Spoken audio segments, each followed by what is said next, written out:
Greetings, Fright Nights and Monster Girls. I'm Count Jackula. And I'm the Horror Guru. We just saw The Love Witch.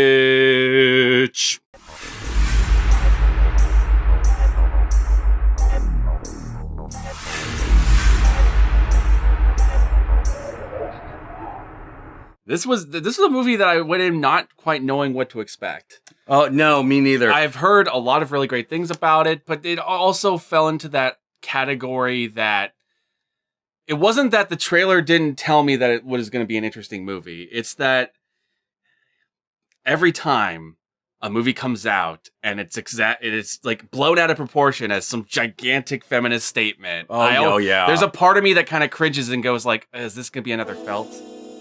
Shh. No, it's a perfect feminist film. There's absolutely nothing else going on here. Be quiet. Don't say a goddamn word. We're gonna get in fucking trouble again. You know, and it's not to say that I have any problems with feminist films. I fucking love many of them. Yeah, In fact, many of my favorite films could be qualified as that. It's that the type of people that usually praise that kind of movie, I don't care for. Yeah. A lot of at least when they praise it that particular way. Yeah. A lot of the written reviews, in particular of The Love Witch, went on and on about its feminist virtues, and the minute that started happening, I was like, "Uh-oh, is it going to be one of these?" Because it was just like Felt. Yeah, where Felt got all those reviews, and I'm just like, okay, well, I'll check out Felt. I want to see this feminist statement film. And then after that movie, I kind of got soured on seeing movies that are praised that way. Yes. Yeah. You know? Yeah, because and I hate it. Here's the thing. When someone presents me with a movie and tells me I have to watch it, and the only reason they can give to me is feminist, that's not enough, because that's why I went and saw Ghostbusters and I hated it. Yeah. That's why I saw Felt and I hated it. You got to give me more. Like Fury Road gave me more. Like, oh yeah. Well, Fury Road's really good. A Star Wars, the latest one, gave me more. It did. And even then, no one was telling me I had to see Star Wars for that reason. Whereas everyone was telling me I had to see Ghostbusters and Felt for that reason. And then I'm like, so I was kind of cringing going into this movie. Yeah, because when that's the major critique of the film, that's a big warning bell. That's a huge warning bell. Especially since there is like a huge slew of horror movies that I already consider very feminist that don't get labeled that way. No. Like Carrie, in my opinion. Very feminist film. It's a very feminist movie. Yeah. You know, like a lot of Wes Craven's movies is, in particular, stuff like Nightmare on Elm Street, like Nancy. Really great character. I consider that very, very feminist. But those movies are usually shit on by those kinds of critics. Yeah. So having like the critics who normally go against the movies that we think are feminist, that we like. I Spit on Your Grave. I Spit on Your Grave, another great one. Yeah. You know, and having them go like, oh, well, this is like the perfect statement. It's one of those like, uh-oh. Yeah. Uh-oh. Is this and gonna be bad? Ironically, we just got done watching a movie that was a huge political statement film where that wasn't the way it was presented to me, and I ended up going in and just loving everything, and that was Get Out. Yeah, Get Out was amazing. Absolutely. Like you knew that it was gonna kind of be about that because that's how they sold it. You watch the trailer and you're like, okay, it's Look Who's Coming to Dinner, but the horror movie version. Yeah, so that exactly. Inherently comes with the overtones, and that's the thing. I have no problems with films tackling these political issues. My big problem is that oftentimes people attach so many politics to movies that they lose the forest through the trees. Yes. And then they don't appreciate the movies that actually tackle the things that they want to be tackled because they don't tackle it the way they want it to be tackled. Yeah, you know? which is really, really short-sighted because some subjects can't be dealt with kid gloves. Well, exactly. I Spit on Your Grave. That's a good example. Talk about the subject of rape. How do you do that with kid gloves? Well, you end up with the accused, which is a piece of shit. Yeah. You know? But okay.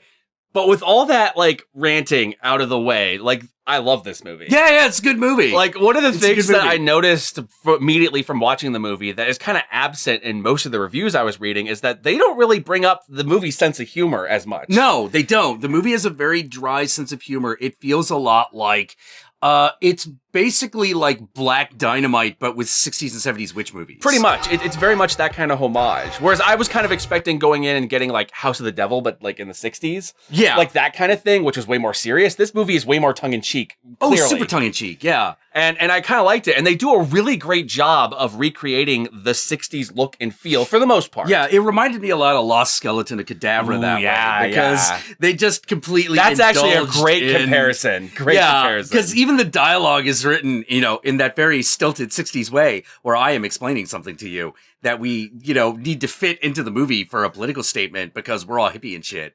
And the funny thing is that the movie obviously is a political statement. Oh, it is. But it's also a movie that makes fun of its own political statement, and I kind of appreciated that. Well, yeah, it feels a lot. It has a lot of the same kind of sense of humor as like Lost Skeleton Cadaver, even like the Boondocks. Yes, that being the cartoon, where it's basically what is the Boondocks? It's lovingly taking the piss out of Black culture, and the Love Witch lovingly takes the piss out of modern pagan culture. Yes, absolutely. Yeah. And it does it really well while also like mimicking the way a lot of these 60s satanic movies would get all the details wrong. Yeah, exactly.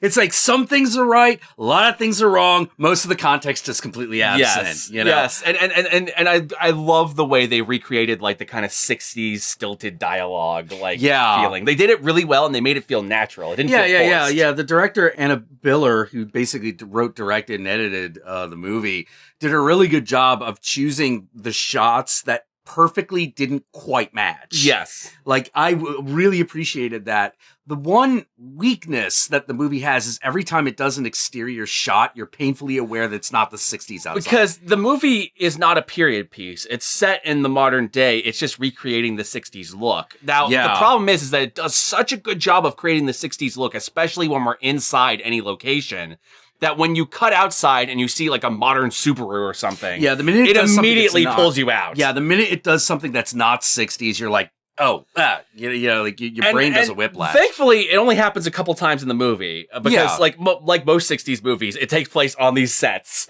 yeah, definitely. I thought there were a few times when I felt that they could have lampshaded it a little bit. Where they're like, it's so hard to be a woman in 1964, and then pull out the smartphone, and then just be like, okay, yeah, I would have been down if they did that. I would have been down. I liked when they would recreate moments from like various horror movies. Like there's like her driving down the road, which is very psycho. Yeah. And there are many moments where I'm like, oh, this kind of feels like a Bond moment. Well, like the end of the movie is very obviously intended to mimic Satanic Pandemonium. Yes. And the overall look of the film is very clearly like Bava. Yeah, Bava, Polanski, Franco, like all that stuff. A lot of the 60s greats who really love to use that Technicolor. Yeah. And when I say that, so a lot of you know my opinion on Jesus Franco movies, which is the two types is the beautiful and artful, a la Vampiros Lesbos, and then there is fuck it, Focus is for pussies, which is female vampire. This is much more like Vampiros Lesbos. And this is also a good example of a movie that is really smart, but is playing really dumb. Yes. And it's actually a really smart movie, but yeah, you're right. Everyone's written like an idiot. Yes. There's a point where the movie actually turns into an episode of Dragnet. Well, this kind of feels like if they were to have done, for example, Grindhouse 2, this could have totally been one of the movies. Oh, this could totally have been, part of Grindhouse 2. Yeah.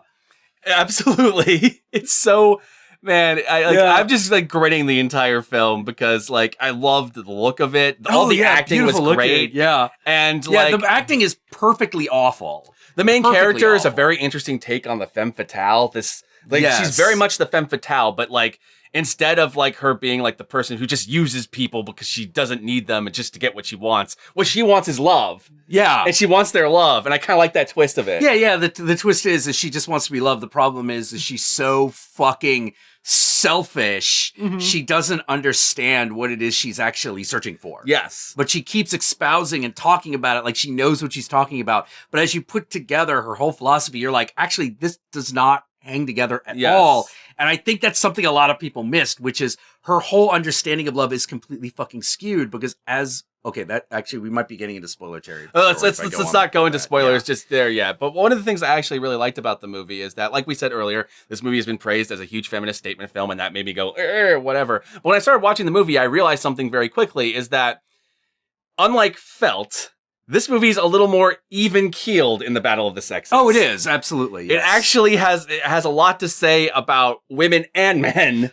Yeah. Whereas whenever I hear feminist statement film, I always cringe because I go like, oh, it's just going to be like men are evil the entire time. Yeah, men are evil. And here's men the thing. Are scum. There are movies who did that and it didn't bother me like I Spit on Your Grave, probably because it wasn't pitched to me that way and I kind of appreciated the way it handled it. Well, it made you feel, I Spit on Your Grave made you feel so much sympathy for Jennifer Hills. Yes. It didn't matter that every male character in the story is a complete dick because you feel like, all right, I'm not seeing, that's not an opinion of the movie so much as seeing the world through the eyes of that character. Yes. And this is what she feels. But it also doesn't do the thing that Ms. 45 does, which is kind of try to counterbalance that. It just goes right into the, like, no, get your revenge. And even so, I think that because that movie's so small scale, like girl goes to lake, these guys attack her, and then she gets revenge on them.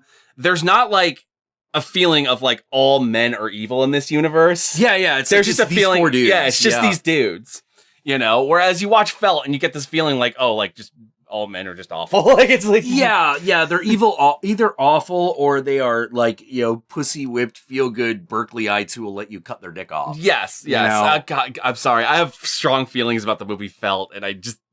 Well, it's really weird because I don't want to talk about Felt too much because we're talking about Love Witch, but like this movie's so good. Yeah, Love Witch is great. You know, but yeah, ultimately the problem with Felt is that it's a really fucking someone said, well, it's seeing the world through the eyes of a person who actually doesn't feel emotions properly. And I'm like, okay, well, if that's the case, then mission accomplished because you absolutely feel that. The problem is that the movie doesn't, if that's what's happening, the movie doesn't let you in on it. I don't think the movie does it very well though. No, because I would describe May the very same way, and May accomplishes and succeeds in all that. Yeah, and so does Love Witch. Yes. Love Witch totally succeeds at letting you in while also having the movie give you its point, which is not in complete alignment with the main character. You know, that was actually a really good fucking trick. Absolutely.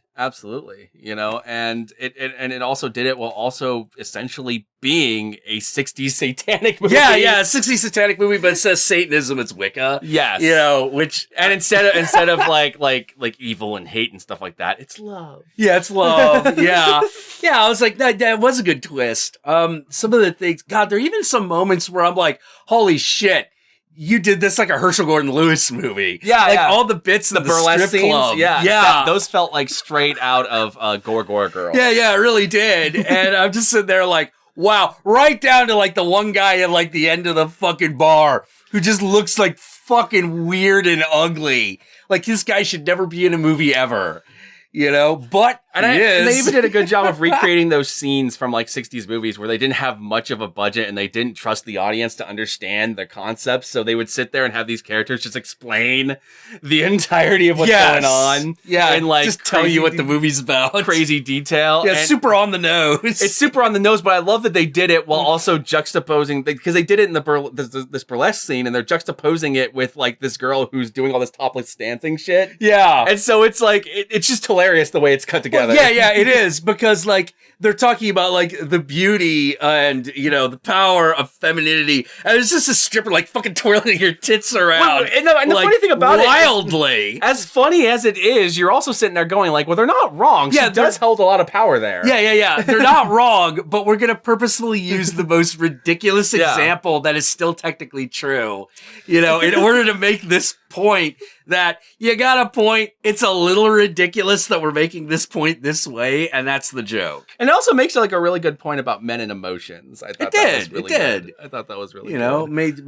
it's like, you know, men have a hard time dealing with intense emotions because They don't deal with them all the time. And I did kind of like the twist of like watching these girls talk about men the way like in 60s movies, like men talked about women. Oh yeah. I thought that was a nice little Yeah, like, that was. There. It's like overall, like the movie is way more playful than all of the other reviews led on. I was playful. not expecting something this tongue in cheek. Yeah.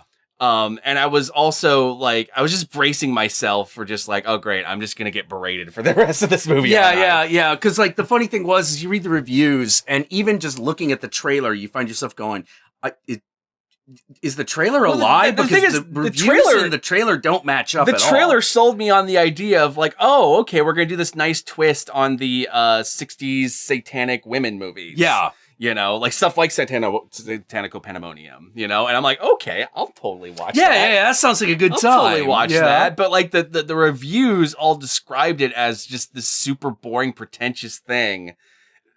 And I know. And even when I brought that up to some people, they got really offended that I would equate them with those movies. And I'm like, but those are the kind of movies that this movie is obviously. Well, yeah, well, equate them with the satanic movies from the 60s, even though that's obviously what it is. Yeah, it's super obvious what it is. You know, it's oh, how dare you say that this film was at all inspired by male filmmakers? Seemed to be what was going on there. It was. And the thing is that I'm like, well, yeah, that also seems to be the feminist point, in my opinion, is that she is taking these films that are normally done by male filmmakers and doing this very female perspective on it. Yeah. And making it this really quirky twist and making fun of all their sexist tropes. Yes. And I thought it did a great job of doing that. It did.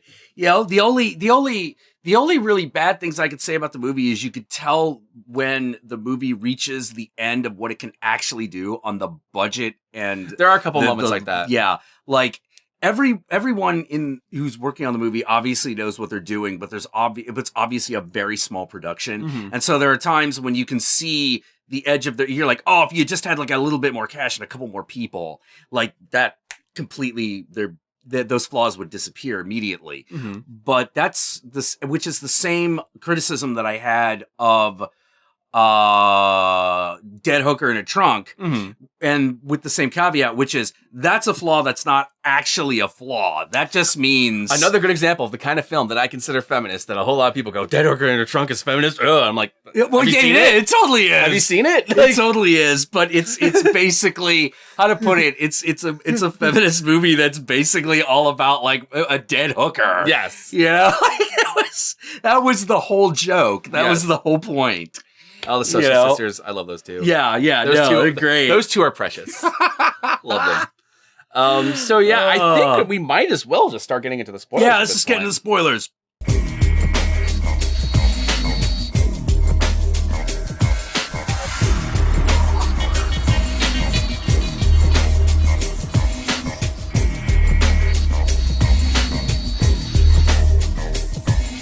Okay, so spoiler territory. All right, so here's the basic plot. Basic plot is this woman has been left by her husband. She gets into witchcraft, and she poisons her husband, runs off to a new town, start her life over. Goes from San Francisco to Eureka, California. Yep. Yeah, it starts right off with the psycho, and then dovetails very nicely into a couple of Jesus Franco moments, because like I said, you got Jesus Franco movie. What you need, a chick near a shoreline. Now you're in Jesus Franco. That happens right off the bat. It does. Or they're doing the psycho her driving away thing. And what I loved about it is that now that you know, as the thing goes on, oh, she killed her husband. Oh, she is driving away from this awful thing she did, much like in Psycho. Yes. You know, and then she's tailed by this cop in one of the weirder moments where the cop like pulls her over for her taillight, and you're like, but it's like broad daylight. Yeah, exactly. which I took as like, no, that's gotta be a nod. The thing is cheap filmmaking. I almost guarantee that's what it was, because like the thing is that up to that point, I had not been clued into the movie's sense of humor. So at first it felt a little weird, but as the movie went on, I went, "Oh shit, no, this is supposed to be funny." It's supposed to be funny, because like you would do like dumb shit like that would happen in like cheap 60s movies all the time. Yes, absolutely. You know? And so she gets this new apartment, which is already like fucking decorated with like murderous witchcraft paintings. Satanic psychedelia is all I can say. You know, and this is where like the Jesus Franco and the Bava really hit you. Oh god, the colors. Yeah, the colors. Yeah. So beautiful. And it's very obvious they actually shot this movie on film. It was not digitally done. Yeah, or if they did digitally do it, they perfectly. Oh God, they fucking must did have it. because Yeah. it looked like 35 millimeter. Yeah, to there me. were some times where it looked like rather than using After Effects, they had literally put glycerin around the lens. And I was like, I don't know if you did that digitally or practically. Just bravo. I think they did it practically because it looked right. Yeah, it did. It really did. Looked right. But if they did it digitally, they did a great job faking it. Yeah. Either way, it worked. And so you have this girl. She comes into this new town, and one thing that's very clear about her is that she's enamored by every attractive man she meets. Yeah. And the thing is that they're enamored by her too because she has this she creates she creates a psychedelic potion that she gives them. She does like the I Love Lucy look, and they all come towards her. Yeah. Yeah, exactly. Or the Greta Garbo. Or the whatnot. And the Barbara Steele. Yeah. And like these guys become like enamored with her, and then they can't live without her, and they either die. Well, what ends up happening is she poisons them. She gives them this love potion so they'll fall in love with her and not just leave the next morning. But the problem with the love potion is that she's still working out the kinks of it. And so a lot of guys get so overcome with love, they have like heart attacks. Yeah. They die of a broken heart. Yeah. Like they become so overrun with emotions. They become these crying, weeping messes. And she keeps getting mad with them because like, oh, you're not who I thought you were. I thought you were a manly man. And I'm like, well, then maybe you shouldn't poison them with these emotions. Yeah. Which is actually the beginnings of the parody of the statement that is being made, which is, you say you want love and you want a man and you want him to be vulnerable, but the minute that happens, you're repelled. What's up? Yeah. Why do we do that? Also, the ironic twist that like she has a problem with guys that don't like that fall in love with her, but then see some like flaw in her and then like move away. Yeah. But that's what she does every time she gets one of these guys to fall in love with them, is that the moment they fall in love with her and the moment they start crying, she sees the flaw and doesn't want them anymore. Yeah. So she does the same thing she complains about. Yeah, she does the exact thing that she complains about. And the movie acknowledges this, by the way. Oh, yeah, it totally points it out. Like, it knows it's happening. Yeah. And that's what I mean by the movie's actually very even-keeled. Yeah, it is. It is. And the plot's very simple because this keeps happening. The enjoyment of the movie is watching the redonkulous lengths that it goes to maintain its conceit of being filmed like a 60s witch satanic and it manages movie. to take a lot of scenes that in the 60s movies would normally be incredibly boring, but by injecting a little bit of self-awareness and humor in it, it makes them way more entertaining. Yeah, Burn the Witch guy. Oh my God. That dude is a gem. There's this guy There's this guy that hangs out at this bar and is very much aware that there's witches that live in the town, but the town's okay with them. But they just because America's too liberal, like yes, shit. And like he just keeps like going like, get out of here, you witches, get out of here. Yeah. And then by the end of the movie he's screaming, burn the witch. And he's like a fucking like super gnarly looking dude. I love that guy. That guy had a great face. Also, the cop that's on the trail of her and all these disappearing men and these mysterious deaths. Oh yeah, she's being tracked by a cop. Yeah, this cop, they perfectly cast him. He feels like he comes like straight out of Invasion of the Body Snatchers or something. He does, yeah. He feels like he's come straight out of like a 50s or 60s movie. Like he feels like he was pulled right out of time. The same way that what's his name from the Man from U.N.C.L.E. movie did, where he like managed to recreate the acting of the period. Yeah. But as opposed to what they did with Man from U.N.C.L.E., which is the actor is recreating, like the man's man, spy stereotype of that era. This guy is doing the cop in a really shitty movie, acting on purpose. The thing that he reminded me of was the main character in Invasion of the Body Snatchers, the original one. Yeah, fucking oh god. Like, you could be next! Yeah. That's who I kept thinking of when I was looking at him. McCarthy. Or no, not McCarthy. Fucking, god damn parodying it. McCarthy, but like... Yeah. But I'm like, god damn it, I know that actor. Oh, fuck it, god damn it. All right, moving on. But I like, oh god, it does such a really great job. And the main actress, like, I kept thinking like, oh my god, if this movie had the same flaw as Nurse 3D, it would fall apart. But the main actress carries this movie so hard. Yeah, she does. And she's fantastic. Like you look at her and you go like, oh, like she perfectly plays like just completely cunty. Yes. Like her friend's crying because her husband just committed suicide and possibly had an affair. And she's just like, well, I found a guy and fell in love. Like, yeah. Like, she doesn't give a shit. I've fallen in love. It's the most beautiful thing. And like her ever. friend's like crying and has like this look like, I'm going to stab you so hard right now. And she plays that perfectly, but she also plays the seduction really well. Yeah, she did. Like that actress is just phenomenal. Like she is great in this movie. Yeah, and it like I keep saying, perfectly stilted. Yeah. Her dialogue was performed perfectly stiltedly. You know, which that is not easy. That's actually really hard to be perfectly there's stilted. some other characters like the lady cop in the movie who just kind of felt like she was playing it straight. Yeah. Whereas so many other people in the movie, like the main guy and the main girl, like stick to that like 60s stiltedness. Yeah. The whole time. They either found like for bit parts, they either found people who couldn't act and just said, "Look, you're not supposed to be a good actor." Yeah. You know, it just go in, do your best, it'll be fine. And then you have the really good actors like the lead and all the leads who are really good at doing the stilted 60s dialogue. And they're fantastic at it. Yeah. Like you totally buy it. Like if it wasn't for moments where they pull out cell phones and shit, like you'd totally be sold this was in the 60s. Yeah, like that's why I kind of wish there had been that scene, which is like it's hard to be a single woman in 1964. I gotta check Twitter. Yeah, it does something like that. I've been like, well, you also have the problem is perfect. that there was a point in the movie where like the cop is like on her trail and you're just kind of sitting there going like, why aren't you doing a blood test on the tampon you got on the scene? Yeah. Yeah, like, because like if this is set now. Yeah. Oh, well, I mean, like the movie even makes fun of classic feminist art. Yes. You know, like everyone knows the example of like the tampon and the teacup. You know, like that's a classic one that is like, somebody got away with that, really? And answer is yes, somebody actually did that. And that's something that a lot of people try to get away with afterwards to limited degrees of success. But that happens in the movie. And I'm like, I know exactly what you are talking about.